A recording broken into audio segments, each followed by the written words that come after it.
लाडक्या बहिणींना लखपती दीदी बनवायचा आहे। महाराष्ट्रामध्ये 50 लाख लखपती दीदी झाल्या। दीदी आमच्या मेघना दीदींनी त्यात 1 लाख लखपती दीदी या परभणी जिल्ह्यातनं केले आहे।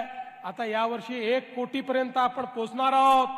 दीदी या महानगरपालिकेच्या निवडणुकीनंतर या ठिकाणी आपला महापौर बसेल, त्याच्या बरोबर 1 वर्षांनी मी पाहायला येणार आहे आणि त्यावेळी मी केलेल्या कामांचा आढावा तर घेईलच, पण पहिला आढावा हा घेणार की माझ्या किती लाडक्या बहिणींना तुम्ही लखपती दीदी केलं याचा आढावा सगळ्यात पहिल्यांदा मी घेणार आहे।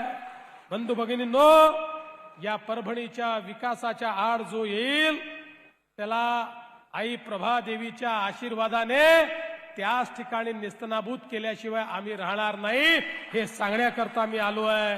आणि म्हणून खऱ्या अर्थानं प्रभावतीच्या या नगरीमध्ये माझी आपल्या सर्वांना विनंती आहे, किती वर्ष आपण जुना इतिहास सांगणार आहोत, आता भविष्य तयार करण्याची वेळ आली आहे।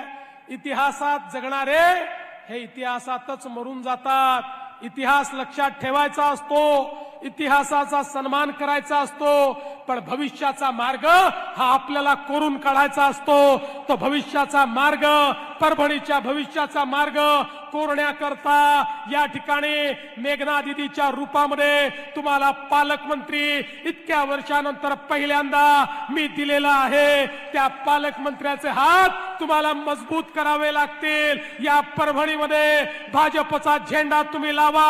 15 तारखेला कमळाची काळजी तुम्ही करा। त्यानंतर 16 तारखेपासून 5 वर्ष तुमची काळजी हा देवाभाऊ करेल, हा विश्वास तुम्हाला देतो आणि माझं बोलणं संपवतो। धन्यवाद।